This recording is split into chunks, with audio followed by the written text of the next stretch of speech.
Pilkada 2024 terus jadi sorotan publik, bukan hanya drama tarik ulur partai politik, tapi juga siapa saja yang ikut kontestasi. Ya, termasuk para artis ramai-ramai maju dalam pertarungan Pilkada serentak 2024. Karena kualitas atau sekedar popularitas? Kita diskusi.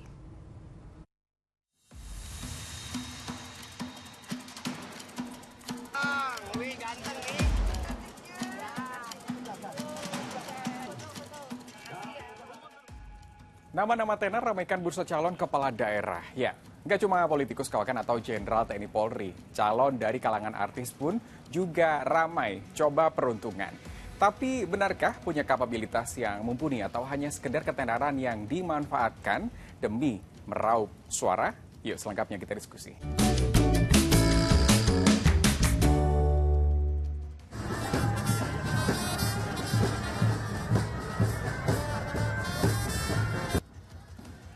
Tanjidor dan ondel-ondel mengiringi pasangan Pramono Anung Rano Karno ke KPU Jakarta. Nah, keduanya naik oplet legendaris sinetron Sidul Anak Betawi yang diperankan Rano Karno.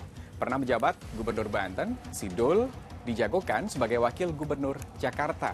Cuplikan aktor Betawi almarhum Benyamin S. membuat Rano Karno mantap maju pilkada. Secara realita memang kami didukung oleh satu partai yaitu PD Perjuangan. Tapi saya yakin masyarakat Jakarta akan memberikan kita kesempatan untuk membenahi dan membangun kota yang kita cintai ini. Yang pasti Babe Sabeni bilang, sekali-kali gue melihat lo jadi wakil gubernur DKI Dul. Terima kasih. Wassalamualaikum warahmatullahi wabarakatuh. Merdeka! Ya, Rano Karno hanya satu dari sekian nama artis yang turut meramaikan bursa calon kepala daerah. Bahkan di satu wilayah, ada 3 calon yang bakal saling sikut merebut hati rakyat. Siapa saja? Agilang kesini ada punya Agilang, wih ganteng nih, aduh. Komedian Gilang Dirga disambut meriah saat tiba di KPU Bandung Barat jadi calon wakil bupati mendampingi Didi Agus. Gilang menjadi magnet terutama bagi para emak-emak. Bergaya ala tokoh film Dilan, target mereka memang para anak muda. Tetap kita arahkan dengan porsi yang tepat, kalau bisa kita akan akomodir, sehingga anak-anak muda itu bangga bisa punya pemimpin yang peduli terhadap mereka di Bandung Barat. Bisa dibilang Pilkada Bandung Barat ini jadi ajang perang bintang. 3 artis bersaing. Selain Gilang, ada juga musisi Riche Ismail alias JJ Govinda, adik ipar dari Raffi Ahmad. Nah, Kamis siang, JJ mendaftar sebagai calon bupati berpasangan dengan Asep Ismail. Tidak main-main, JJ diusung Gerindra dan PAN. Insya Allah kedepannya saya bisa bekerja dengan baik bersama Kang Asep Ismail. Siap, Bu? Ya, insya Allah kita berdua akan bekerja dengan sebaik-baiknya, setransparansinya tanpa ada korupsi. Insya Allah saya sudah selesai dengan diri saya ingin bisa berbakti kepada masyarakat Kabupaten Bandung Barat. Sementara, satu artis lainnya adalah petahana, Hengky Kurniawan. Ya, gak cuma bermodal nama besar, para calon kepala daerah dari kalangan selebritas ada juga loh yang sudah malang melintang di dunia politik. Salah satunya artis dan penyanyi Krisdayanti. 5 tahun sebagai anggota DPR RI, penyanyi Krisdayanti kali ini mendaftarkan diri sebagai calon wali kota Batu. Di KPUD, Krisdayanti tak ketinggalan menunjukkan bakatnya. Kita nyanyi sama-sama ya. Padamu negeri, kamu berjanji, padamu negeri, kami mengabdi. Krisdayanti yang berpasangan dengan Kresna Dewa didukung koalisi gemuk partai politik. Tentunya tidaklah mudah bagi kami hingga kami bisa melangkah dengan begitu pasti pada pagi hari ini tanpa arahan, bimbingan dan juga kerjasama politik yang baik antara Partai PDI Perjuangan dan juga Partai Nasdem bersama 9 partai non-parlemen yang kami sangat bangga dan sangat terhormat sekali. Ya, bukan kali ini saja artis, selebritas hingga publik figur ini bertarung di kontestasi pilkada. Tapi bagaimana ya rekam jejak mereka? Rano Karno mengawali karir politiknya sebagai Wakil Bupati Tangerang sebelum naik jabatan jadi Wakil Gubernur dan Gubernur Banten. Ada juga Zumi Zola yang pernah menjabat Gubernur. Ia terpilih memimpin Jambi tahun 2016. Namun di tahun 2018, Zumi tersangkut kasus korupsi.